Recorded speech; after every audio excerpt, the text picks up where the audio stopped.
Hello and welcome to the RT Development Podcast. I'm your host, Matt Rossignol, and we're in for another show today. I'm excited for today. We got a friend that got to know a little bit through social media over the last, year to 2 years, Dr. John Rusin, and I'm excited to have him on today. So welcome to the show. Appreciate you having me. I'm confused though because you got a hood up, you got a hat on. I'm the one in Wisconsin. Yeah. You're in California. Come on, man. Uh, yeah, no, this is we're just it's the daily attire, I guess, is all how uh, and I wear the beanie 365 days of the year. So, I like it. I like your style. but with that being said, excited to have you on, and I'll kind of let you take over and just kind of go through how you got to where you're at here in a second. But I was lucky enough to get an advanced copy of John Russin's new book, Pain Pre-Performance, and I've been able to dig through it a little bit, but congratulations on that. And it's been cool to read. I think your view on how to change the mindset of like training for PT should also look like what training for performance is, and kind of combining them and using training as an avenue to stay healthy versus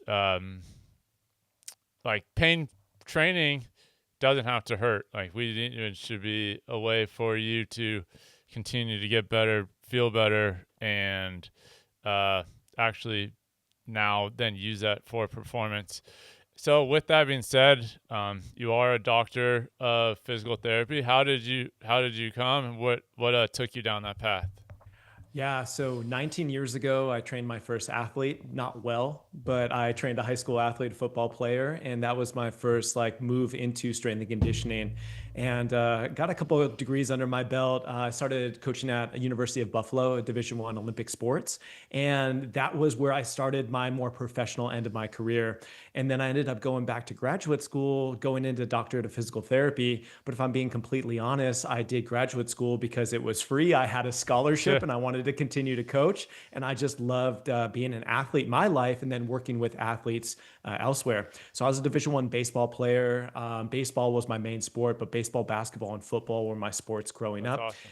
And my dad was an athletic director for 37 years in the Western New York area where I'm from in Buffalo, New York. So we had this it was all sports all the time, all training all the time. And that's how I grew up. So I didn't necessarily know anything different, but I knew at an early age that I just wanted to go in and I wanted to continue that. And I think like there was like the light bulb moment that went off for me. It was after my playing career was done.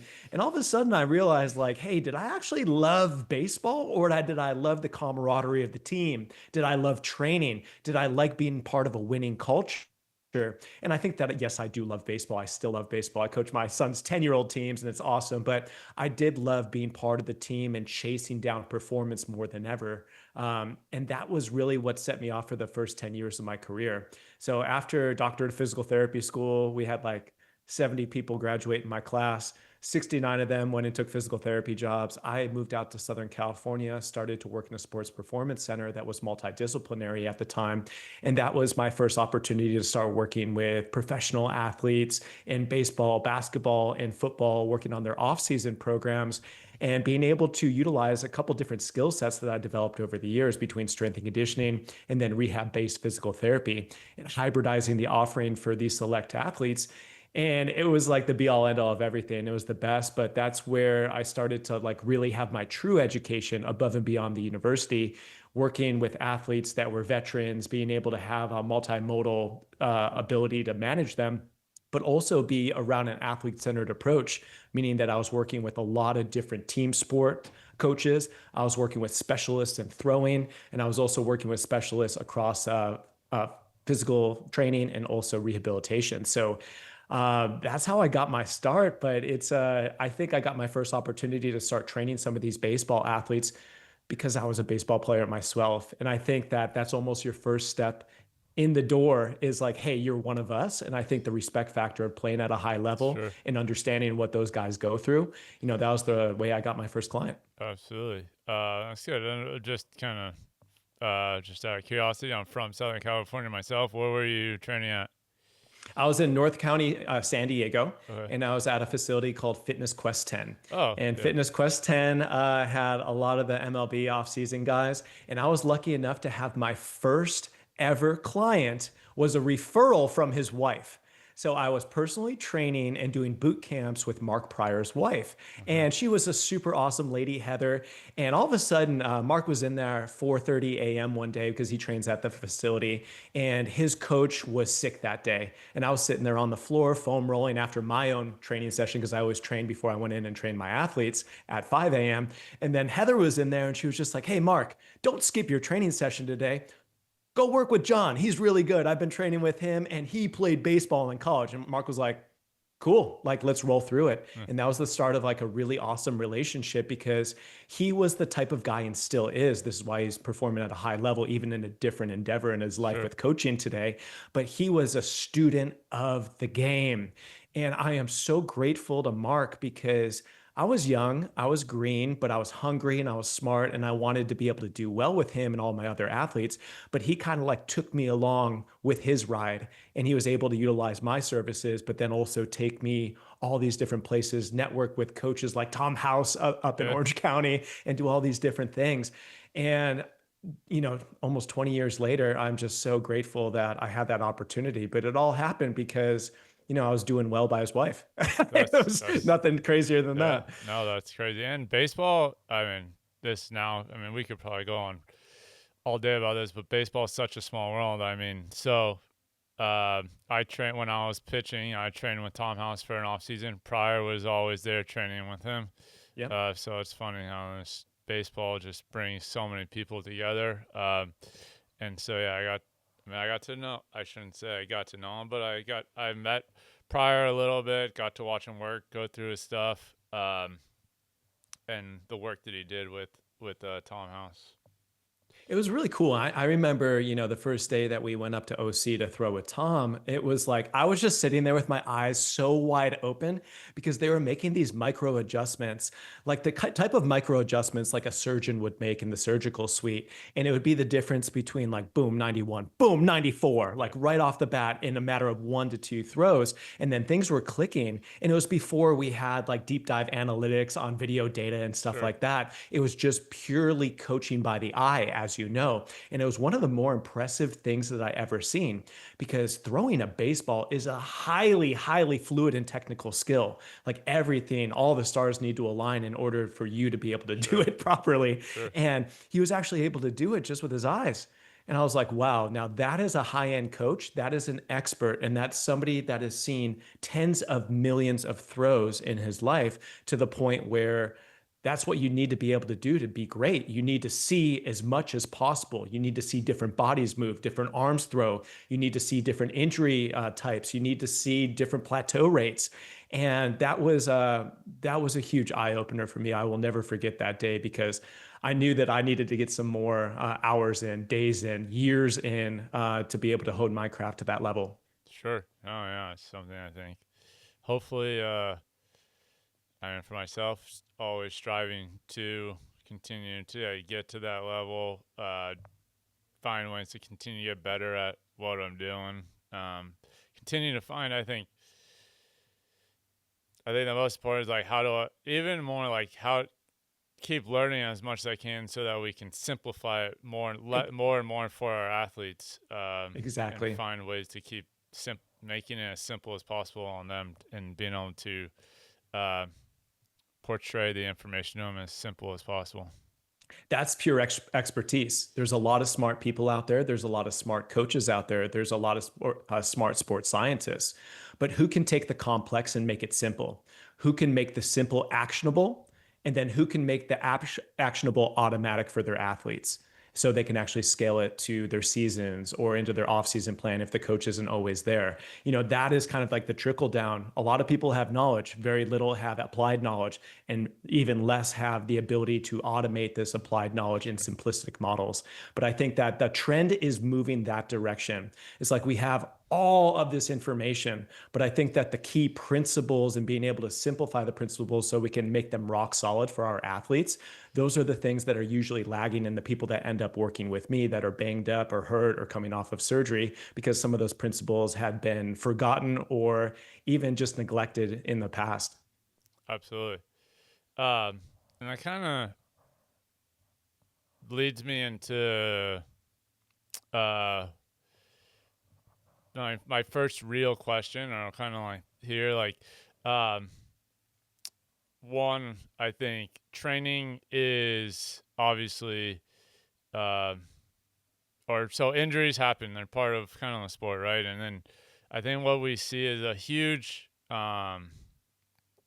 disconnect between PT training and, I think there's um, this mindset of PT has to look like mini bands and small weights and these stretches and things like that instead of actually PT. At least maybe the first stage of PT might be a little bit obviously less intense. Might be some bands, more stretching. But let's say you get to the second stage, like the closer and closer you get, especially for athletes, the closer and closer you get to getting back to the field, training and PT should look fairly similar with maybe some slight modifications. Um, and then as you really start to get close to actual playing, like PT should be training. And so I guess my question to you is just how do we get kind of change that mindset, get the people to understand like just because you're in PT doesn't mean it has to look this certain way. Yeah, you're holding the book. The reason that pain-free performance is named that is that it's the spectrum in which we travel down as athletes, as human beings, as people that have a myriad of different goals.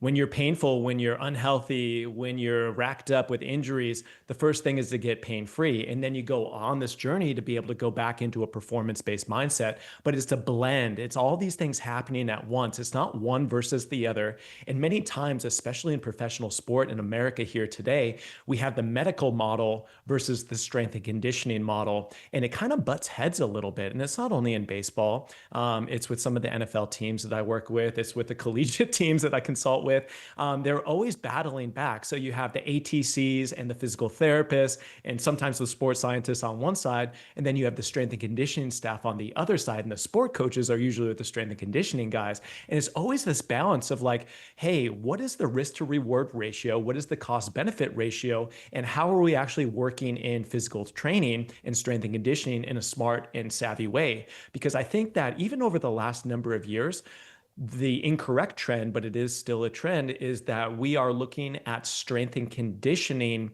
as a risk to our athletes. And it becomes more and more and more theoretically risky as somebody is worth more and more money on the field. And this is always the battle that we're up against, whether it's in the NBA, NFL, or Major League Baseball. From the top down, you have, hey, you only have this amount of sessions per week with this athlete because this is the risk analysis that we have for them. And all of a sudden, I think a lot of people that don't work in this space, they don't understand that you have a very finite amount of time and a finite amount of exposure to be able to work with people in the off season and even less in the in season. And you're holding this maintenance model. But when you have, maybe 45 to 60 minutes per week on some of these weeks, we need to make sure that it's not just the mini band stuff. It's not just the prehab rehab drills. It's not just the acute areas that we try to quote unquote strengthen in an acute model or an isolated model. The biggest bang for our buck is being able to go into an integrated movement model, being able to load the system, be able to have things stand the test of time and throughout a season. And the only way that we can do that is actually by loading, by actually putting challenge on the system and bringing it a little bit closer to that performance side of the spectrum than the pain-free side of the spectrum. But it's always this like very gradual and gentle balance between how do we do all of this stuff, because players only have so much energy.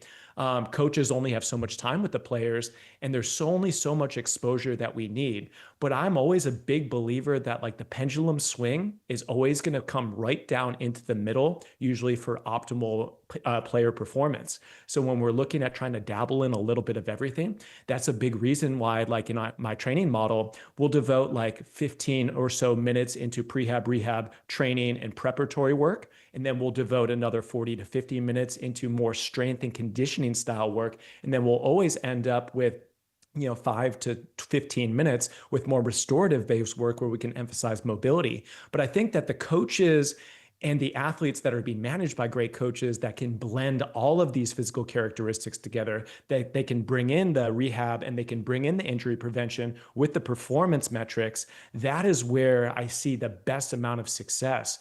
But unfortunately, there aren't a whole lot of facilities like yours. There's not a whole lot of coaches like you that have dabbled in all these different areas that can manage somebody on the mound, manage somebody in the weight room, but then also manage somebody in front of a computer with analytics.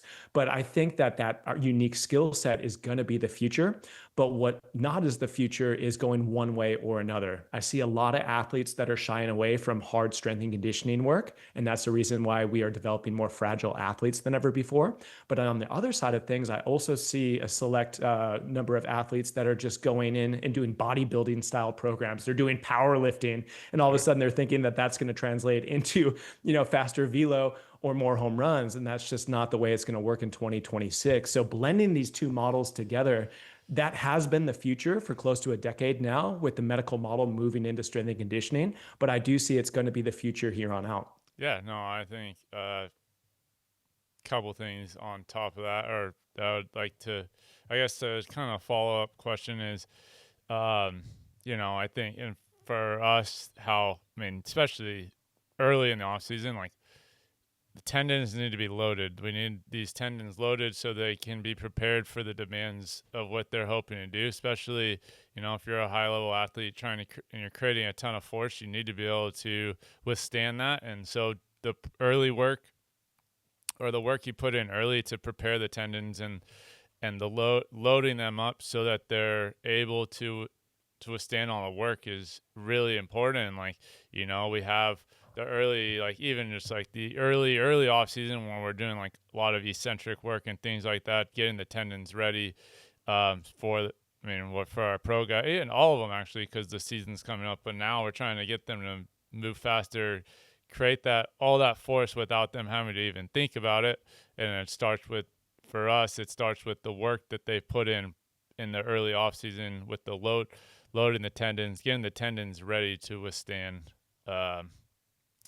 the force, or the work that the load that it's going to have to do when they're playing.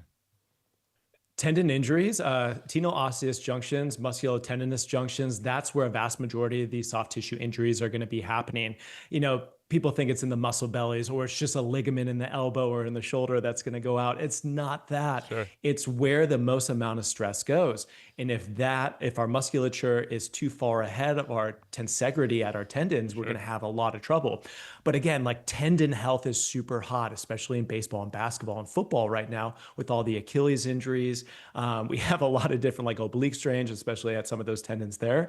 And I don't think people are having an understanding of exactly how to train properly for that, but that's exactly what we need to be doing, especially into the first phases of an off season, is being able to go in and start to create a more robust system around some of the most vulnerable areas, which are the tendons. But that doesn't mean just go and do a shit ton of Sure. plyometrics. That doesn't mean that, like you alluded to, slow eccentrics, heavy eccentrics. Hell yeah, that's going to Yeah. work. Isometrics is going to be a super high yield, super safe way to be able to overload tendons specifically. 100%. And then also just general strength work is an overlooked way in order to actually build up the entire movement system, including those tendons. So I always look at like those three things, sprinkling in the plyometrics, not only accelerative base, but decelerative base, Sure. but then also going in and being able to build strength in the lower end rep schemes with more pure strength, and then looking at overloaded eccentrics or eccentric isometrics and then pure isometrics. And that's a more well-rounded plan to be able to actually go and actually attack some of these things. But it takes a little bit of a smarter approach. in order to actually break down a training cycle, especially early in the off season, to target those specific things. It's not just going in and not throwing as fast and lifting a couple weights and thinking that you're doing well. The reason that you're in off season is to be able to clean up weak links, to be able to bulletproof against preventable based injuries. And that is a great starting point that I almost see every single organization skip. No, absolutely. Um, and I think kind of one other thing you talked about here a second ago with, or um, like these guys go in and they do a bodybuilding program or like a powerlifting program, and I would say for us, for our athletes, our number one goal is for them to be able to perform at a high level. And the most important thing is not if they're, I mean, in the end, getting them stronger is a byproduct of what's going to help them get where they want. But our goal isn't to make them a good lifter or a bodybuilder to make sure they're an athlete first. They're an athlete who trains to help their sport. They're not training for their sport, like meaning like they're not training for a powerlifter. They're not training to be a bodybuilder. They're training to be strong, resilient, and go out there and perform and be an athlete first. Yeah, and you look at like what are athletic properties. I would argue that baseball, because of the unilateral base of almost every single aspects of the movement abilities that you need to play at a high level, it's a pure synergy skill when you're looking at throwing, you're looking at hitting, or Sure. even something like sprinting around the base paths. It's very unilateral base approaches. But when you go into a more bilateral heavy program, it's usually not going to translate very well. 95% of baseball is going to be in unilateral stances. So I would say that, 70, 80% of our program should have unilateral focuses, whether that be asymmetrical lower body stances with our big movements, whether that be upper body single arm movements, or at least like breaking up the right and the left from one another. There's always times and places to be able to sprinkle in bilateral based lifts like the squats, the hip hinges, the presses. But I think a vast majority of our quote unquote athletic performance work needs to look a little bit more similar to what we're doing on the field. And that essentially just means cross linking the shoulders, hips, and core together and making sure that we have a synergy with a full body training effect, even if it is an emphasized upper or lower body movement. And that is another thing that's super lost because I would look at some people's programs and they will be 60, 70, 80% bilateral lifts. And they're like, oh, I thought it was just about getting strong. Well, why are you getting strong? Sure. Strong is not an exercise. It's a physical characteristic. Strength can influence a lot of other characteristics like power and speed and explosive recruitments. But what we need to do is actually take that strength and translate it into what is meaningful to you. And for somebody playing baseball, what is meaningful is your performance to be a fluid athlete, especially in the rotational planes, but also able to withstand repeated stress in those Stress, for rotational sure. planes day to day throughout a 162 game schedule. And that's a tall task. But I would see that the unilateral emphasis needs to be there. But I see the exact opposite. It's an old school lifting mentality. Football's pretty bad. Baseball's probably second to football. Basketball, they're figuring it out a lot quicker than the other sports, but it's a very old school mentality of like, here's how we lift, here's how we get strong. And it's highly influenced, whether we like it or not, from bodybuilding and powerlifting still. Absolutely. So obviously, you just talked about a 162 game season. Then that's our big league guys. Just our well, I unfortunately or fortunately, our high schoolers probably play close to that with all their travel ball and all the things that they're doing. They play a lot more than they should. But with that being said, number one goal is to be durable, right? If you're on the sidelines not able to play, you're not able to help your team. With that, so what do you think are some things that help be, or what are some non-negotiables to help you our athletes be more durable and uh, keep themselves available? I think just having a constant day to day litmus test on how your movement system is feeling and functioning is huge. I learned this the hard way. Like I was coaching for the Chinese Olympic Committee like a decade ago, and we had a lot of our athletes in a lot of different sports. They were training 7 days a week, 365 days a year, and we needed some sort of litmus test to say like, hey, here's going to be a high day in your sport or in the gym, and here's going to be a low day. And we really struggled with that because not everyone's going to be the same every single day. But what are the bare minimums to make sure that your movement system is on point? You're not going to be vulnerable to injury. Your central nervous system is ready to roll, and you're not putting yourself at risk by going out and doing whatever you're planning on doing.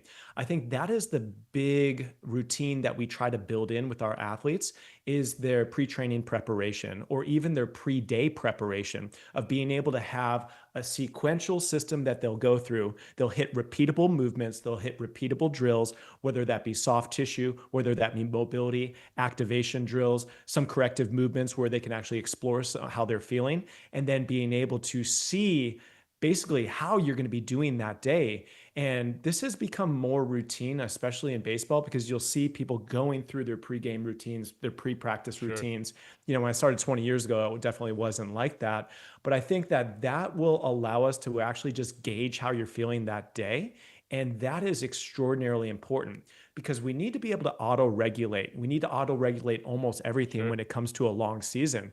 It's not going to be the same every single day. You're going to have late nights on the plane. You're going to have no sleep on a road trip where you're going back to back Sure. days. You're going to have shitty nutrition. You're going to have stress high because you haven't been home in 10 to 12 days. There's going to be all these different cofactors. But if you can always go back to like your central point, like your homeostatic point of at least like slowing down, focusing in on how your body is moving and functioning, you should have some checkpoints to say, here's this, this, this, and this. Oh man, this is off today. And then you go in and emphasize it or you pull back somewhere else. But the ability to auto regulate is going to be so important because we've all seen it. We've all had teammates, we've all had athletes Sure. this way. No, I'm just going to punch through. I feel like shit, but I'm just going to punch through and I'm just going to do more. The more is better mentality and trying to always over extend themselves. That doesn't work in baseball. It doesn't work in a lot of sports, but especially in baseball. So being able to just have those checklists, we use something called the 6 phase dynamic warm up sequence. So we'll have a phasic system that they'll touch on a lot of different characteristics and movements. And then we'll have certain key performance indicators of how they're feeling that day. So they can at least be in tune with their body and make the quality adjustments. No, that's awesome. That's good. Yeah, I mean, I think uh, that's why we use uh, we don't check it every day, but force plates and things like that, where we're able to Yeah. monitor how they're moving, things like that. I think as important as anything is just talking to the athletes and just like really like being out and them being comfortable enough to tell us, hey, I'm not feeling it today, or like, and but knowing like if when that athlete does come to you to say that, there actually is something. They're Yeah. not like just being lazy that day. They're actually like there's a reason, something. Yeah, didn't get any sleep, whatever it is, and just so okay, let's just peel back a little bit today so that you can make the progress tomorrow versus trying to push through it. Now we're set back a couple weeks because your body's not able to recover. To quantify it a little bit more, because like a lot of the stuff I just said, I was like, wow, that sounds really good, but how do you actually look at this stuff? We try to have key performance indicators kind of in that pre-training preparation phase or Sure. the pre-game preparation phase of mobility. Like, what does your ranges of motion look like? Are you locked up today for some reason? Stability, which is like your activation. How are you actually recruiting some of those key stabilizers that are super important for you to perform? And then skill. Many times, skill from a neurological perspective, without having to jump on a force plate and be like, wow, my force is down, my CNS must be fried. Balance is a really, really good indicator. So, working in true single leg movements, true single arm movements, and being able to look at proprioception and balance, that has a high correlation rate to central nervous system readiness. So, we look at mobility, stability, and skill. And if we can have like a 3 out of 3, we're like, hell Yeah. yeah. If we're 2 out of 3, we're going to go in and make some adjustments. If we're 0 or 1 out of 3 that day, we need to look at recovery as probably the thing that is going to be the most important. Absolutely. No, makes sense.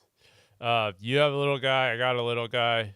We work with a lot of younger athletes. I mean, when like middle school, and a big thing for us is long-term athletic development. I think it's a huge missing piece. It's something I'm really trying to not necessarily well change. I mean, obviously here we're in control of it, but just make it something that's more focused on important. Like start building that foundation early, learning the proper movement patterns. Like I know you talk about in the book.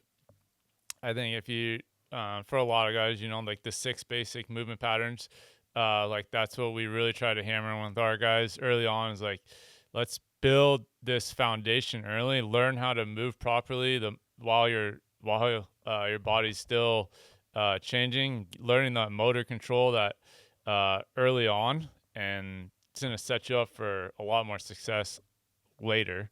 So, what do you like wish more coaches and parents understood about training younger athletes, and how can we help long-term development? I think just training younger athletes is extraordinarily important because we are in the early sports specialization model here in America. And very rarely does that include strength and conditioning. It doesn't include speed development. It doesn't include motor development of skills.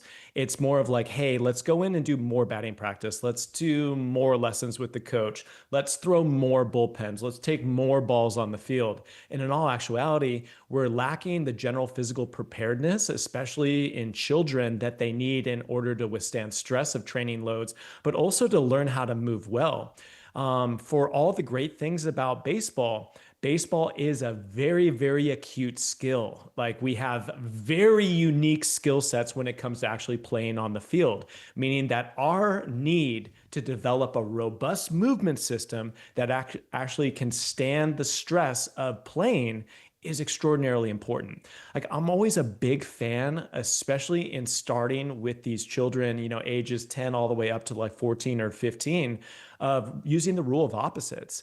If you already are playing a vast majority of the year, what are those skills? What are those stimuli that you're getting naturally through your sport? And then we're going to back in on the strength and conditioning side and the prehab rehab side, and we're going to try to build in the opposite characteristics that aren't naturally being developed by your sport. And many times that turns into just general base mobility.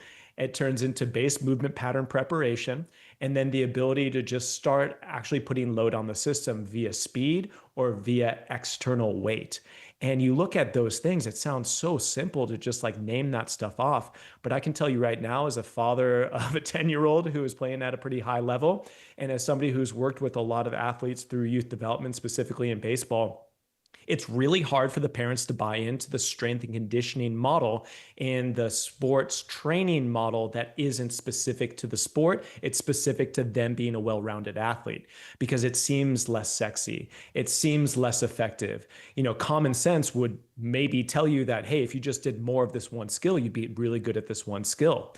Maybe, but you also have to have the capacities that can level up that skill as you get better and as you grow and as you are able to actually get to the peak of your pinnacle in terms of your performance. But I would say that like if we could normalize being able to have our youth athletes training 2 to 3 days per week in a more multimodal training based program to put the movement patterns together, to start teaching them how to move optimally, and then giving them what they're not naturally getting on the field, we would be a lot healthier as a society. We wouldn't have 12-year-olds going in for Tommy John surgery, and we would be able to actually develop higher end athletes that have higher ceilings and be able to actually get to their performance peak at 20, 22, 23 instead of hitting their performance peaks at 14 because they never had the foundations. No, absolutely. It's definitely something we harp on every day, and it's a huge just a huge determining factor for these athletes. Like I think, and I talked about this actually yesterday with someone, but a lot of times from what I see is the kids, parents, these kids that are playing or specialized early, playing year round, things like that, they are seeing some immediate results in terms of the skill, right? Mhm. And so Yeah. they're seeing these big jumps just because they're doing it more than everyone else, and obviously like specificity, and you're doing it a lot more. Your body starts adapting, and so those kids are making bigger jumps.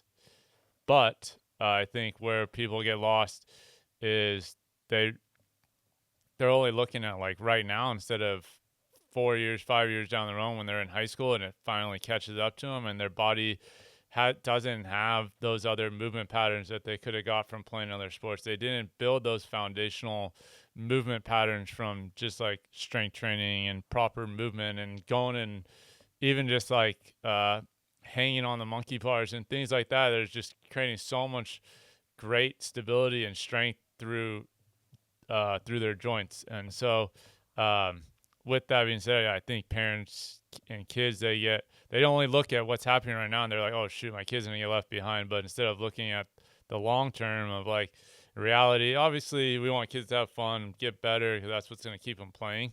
But Yeah. like for me, especially for my kids that I'm working with, like I want to see what they're gonna be in when they're entering high school and going through high school and set them up for success then versus immediate success right now. I'm glad you said that, and I'll go one step further. I don't care who the best 12-year-old is. I really don't even Yeah, care who the best 14-year-old is. I think freshman of high school, that's when you can start to see some of these projection ceilings. sure. Before that, who really cares? No, 100%. You want the kid to be able to work on a team. You want to see them, like what you said, develop skills year after year and actually develop the ability to play better. But part of that is developing as an athlete. We are developing high skilled non athletes today. 100%. And that is super hard to see because you've been in enough major league Yeah, stadiums. The guys that are playing at the highest level, they could be playing at the highest level at whatever sport yeah, because they are the best athletes. Of course, they have unique skill sets like hitting and throwing the ball, but the best athletes will always find a spot. And I think that we are competing against the Joneses. It's almost like a social stigma today. That's a whole totally different conversation other than just the training and the development of the sport or even strength and conditioning. But I do believe that we need to like back off a little bit. I'll be the first one to say that my son does not play baseball full year round. We only play for 6 months a year. And when it is baseball season, we will get him into the pre training prep. We will have 2.5 months that we focus in on that. He'll go into a season. He'll play for 3.5 months in the season, maybe a little bit in the fall after because we're in Wisconsin and it's not -20. And then he'll shut it down and go right to basketball. And the whole time he's been doing 1 day a week of strength and conditioning. And he's also been doing 1 to 2 days a week. He does judo, which is like really well rounded because you're doing a lot of sure. different movement skills and developing in a totally different way than on the court with basketball or on the field with baseball. And I'm a believer in that because I know that if you can develop a well rounded athlete, then they are going to be able to level up better and they're going to be healthier and they are going to be in the driver's seat when it does come to that 14, 15, 16 when things actually matter. And I think that it's hard to do that as a parent. I dealt with this the first time this year because my son went back in, and last week was our first week back into baseball after not holding a bat or throwing a ball in 6 months. Sure. And he's been really doing well in basketball. He's bigger, faster, stronger, more skilled in every single thing. But when his other teammates have been playing for the last 6 months, even though they're 9 and 10 years old, and they go into the cage and he goes into the cage, he's looking around like, what the hell just happened? Yeah. And he's not mature enough to figure out, like, hey, it's going to bounce back quickly. It's just a motor skill. We need to practice a little Sure. bit more. It's not even baseball season yet, but that's where the stigma comes from. People are competing with everyone else and they're not looking at their own ability to level up their skills to get to where they need to be. Kids are going to develop differently. Kids are going to hit puberty at different rates. Kids are going to have those things click in for them in terms of their motor skill acquisition of their sport at different times. And when that does happen, that's all great. But it doesn't really matter up until 14 or 15. You got to be good enough to make the teams and you got to learn how to compete and you got to get better year to year. But the big equalizer is going to be who is big and strong and healthy and who's a great athlete. And then when you put great specialty of your sport on top of being a world-class athlete, then you get the kind of guys like Mike Trout out there where you're like, oh, you're all state in football, basketball, and baseball. Oh, okay, let's go play baseball now. Sure.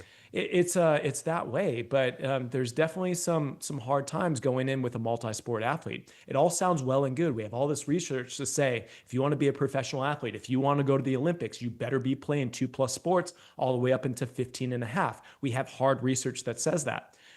But not a whole lot of that research puts you in a mom and dad's position when their son is going in and competing against other kids on an uneven playing field with early sports specialization. So there's a lot of different challenges out there that parents need to navigate. But I think if we just keep our eyes on the horizon, which is your son or daughter's development, that is going to be what gets us to the point where you have a good relationship with the sport, you're having fun with the sport, but also you're having fun with what it means to be physically healthy and being able to train and being able to have your body and your health be a lifelong endeavor, even after baseball's done.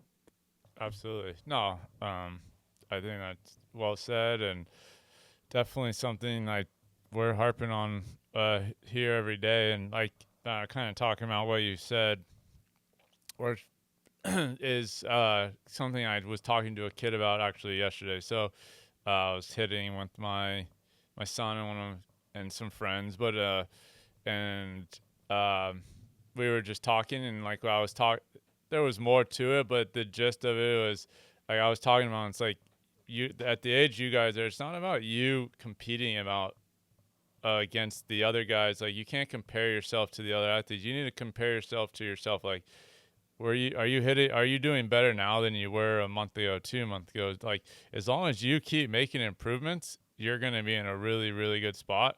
And as long as you keep putting in the time, there's gonna be times where there's ups and downs with it. Like you're not gonna just see constant success every day, but if you keep working the way you're working and um focused on like just bought into trying to get better, like you're gonna be in a much better spot. And so like I think getting them to just continue to just it's like you versus you really, especially at that age. Like as long as you're continuing to do the work, get better, um and when it does matter come high school, and really well that's for the rare few that maybe make varsity as a freshman, but the other guys, I mean, still even freshman year, still like learning, developing things like Yeah. that. Um, it doesn't matter until you get there, and so as long as you're just doing the right things and trying to keep working and get better and just competing with yourself, then that's when good things I think happen. Comparison is a dangerous game. It's a dangerous game for parents. It's an even more dangerous game for a youth athlete. And there's some shocking statistics that got dropped a couple of weeks ago. The average baseball player in America today is quitting before the age of 13. That's so sad to Yeah, me. I mean, man, baseball playing as I was growing up and my dad coaching my teams, it was some of the best memories that I ever had. You imagine comparing yourself to everybody else and quitting 11, 12, 13, and you could have been the one developing late. You could have been the one that we're seeing more and more people develop late, and you never gave yourself the chance because there was always this comparison against something that really ultimately didn't matter. If we can focus on our journey, our child's journey, and not be comparing the stat lines on Game Changer to our teammates or kids in another county, then we are able to control a present journey that allows us to develop. It's no different than like people and adults that have fat loss goals or want to get strong or do any of this stuff. You have to take these overarching goals of where you want to be. You need to break them down season by season. Every season has micro seasons inside of it, and it really breaks down on a day to day and the action points that you can take every single day. And it is really hard for a child to conceptualize that, but that's where great coaches come in. And of course, it starts at home of being able to de-stress the situations of this self-comparison with everyone else and be able to just focus on your best efforts, but also you developing as a human being, but also as an athlete and being well-rounded. But I see this all the time as like, man, a lot of people give up in a lot of different sporting endeavors before they ever knew what was possible for them. And that's really sad because we lose a lot other than just playing the sport. We lose a lot of social connections. We lose a lot of opportunities to really just develop life skills.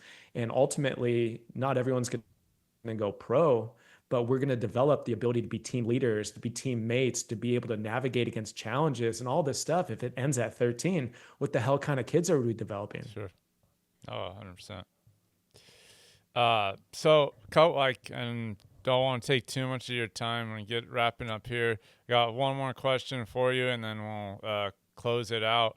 Um, well, on the coaching side, advice, and this is, I guess, kind of advice for both. But if you were to give one piece of advice to an athlete to want to get better, stay healthy long term, what would it be? And then kind of just so you can combine it all to one on the coaching side. What is one thing that you think coaches could do better to help their athletes perform and stay healthy and perform at a better? I think the mindset behind it for coaches and athletes needs to have a paradigm shift. We've been taught for so long that performance is all that matters if you want to make it to a Division I scholarship, if you want to be drafted, if you want to work up the farm systems, if you want to get to a big league team on the 26. And we don't necessarily realize that, yes, you do need performance, but with the trajectory that baseball players are on specifically, health is going to be your biggest determiner of where you can get and the highest level that you can get.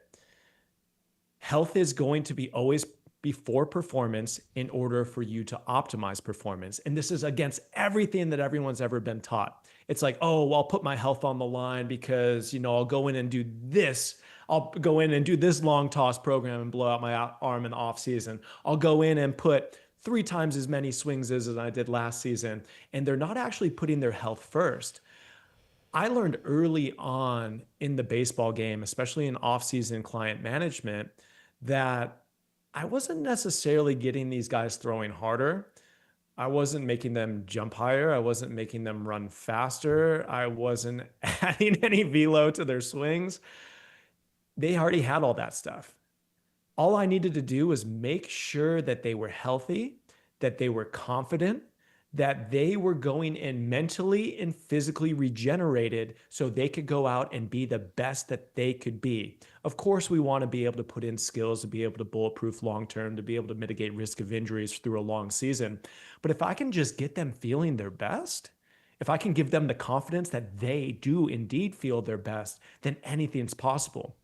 But I've sent enough guys into spring training that are feeling like shit still, that are still having nagging injuries because they trained too hard through them in the offseason. And then they get there and their performance is reduced almost every single time. And then that ultimately just shoots themselves in the foot. So every single time that I have a coach or an athlete, the mindset is like, hey, let's get feeling really good and let's have that be your new normal. And then we can stack wins on top of health. But we have to put health before performance to achieve both. If we put performance in front of your health, it's just a matter of time until you break down and you're sidelined and you're at a crossroads of what your future lies. So I think that mindset, it's not popular, but it is the potentiating mindset that I see for every athlete that is able to not only make it to a high level, but sustain a career that is worth writing home about. Yeah, no, that makes sense. I mean, if you're not available, you're not able to play. You know, you're no Yeah, good. Yeah. So, that's it. uh, yeah, and I think, especially like our job is to help them perform, and if they're not healthy, they can't perform. So, uh, Yeah. no, I think that's really important, and I think it might be a different mindset for a lot of guys, but it is a very important one. And athletes should always have the killer instinct, but that's where coaches come in. We're always able to give them advice, give them our best in terms of being able to navigate their journey, knowing very well that we're the guide on their journey and they are in the driver's seat. But that is what the best coaches and mentors are able to do. We're able to develop relationships and we're able to push them in the right direction, knowing 100%. very well that we've been through those same challenges ourselves. Absolutely. And I think, not if you know, I think maybe this is just my experience, but if guys know you have their best, I mean, anyone who's training, you should know they have your best interest. But if they're okay with coming and talking to you and like, hey, this has been nagging at me, let's work. Can we that you want to help them, not just like, hey, you need to tough it out and push through it. Like, know that they're comfortable enough to come talk to you about it. Then we can find a solution to work on it and help you make those strides versus them just not having that relationship where they feel like they can come talk to you about something and they feel like they have to push through it. And so I think that communication and trust and buy-in with the athletes so there is the communication to make that change um, is really important. I think that's a lot of that starts right there. Yeah, relationships and gaining the communication mediums, but also having the trust deep down. That's the reason why a coach like yourself in your facility is now having the success at the highest levels that they're having.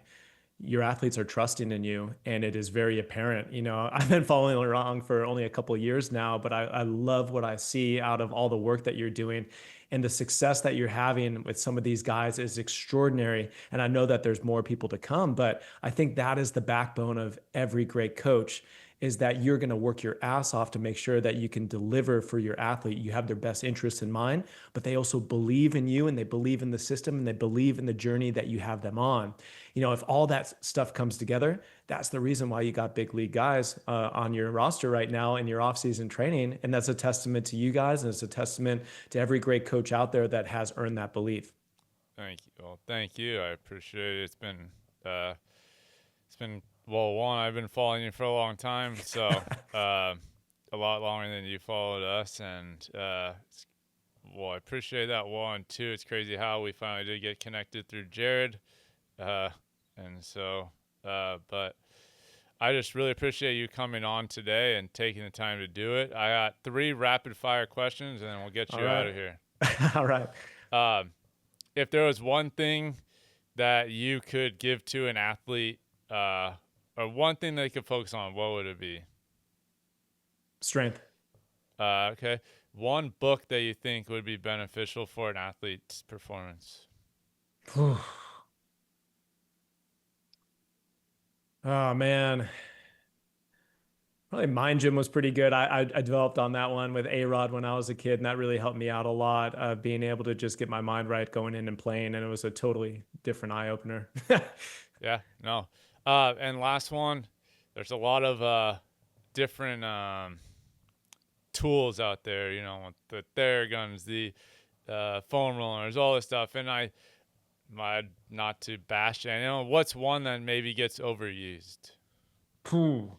In baseball, I would say the bands. I love bands more than anybody, but bands aren't going to cure your shoulder pain, and bands certainly aren't going to save you from Tommy John. We need to actually be training. Bands are a part of it, not everything. I love that. Yeah, it's just something we talk about all the time with our guys. Like, if you're just doing bands, you're not really preparing the tissue in the arm for what it needs to be able to do. So I love that answer. I think that's a perfect way to end it. John, I really appreciate you coming on and doing this, and maybe we'll do it again in the future. I think we could do a whole talk on early sports specialization. Let's do it. I'm open anytime, and it is truly my pleasure. Yeah, thanks for connecting, having the opportunity to come on here, and keep up the great work. It's been a great offseason so far from what I've seen. I'm looking forward to this season. Awesome. Thank you. We will keep doing that. If guys wanted to get a hold of you, where can they find you? Social media is great at Dr. John Rusin on Instagram, Facebook, and YouTube, drjohnrusin.com, and also painfreetraining.com if you want to look at the book or any of our resources over there. Yes, if it's a great book. I mean, it is a long book. I haven't gone through the whole thing, but I've been reading it, and there's a lot of really valuable stuff in there for all, not just athletes, but especially like adults and things like that can help you down the right path. With that, thank you for listening. I'm Matt Rossignol. You can always find us at rossistraining.com. And if you want to get us on social media, Rossi's Training, and you can DM us there. So thanks for listening. Talk to you next time. Bye.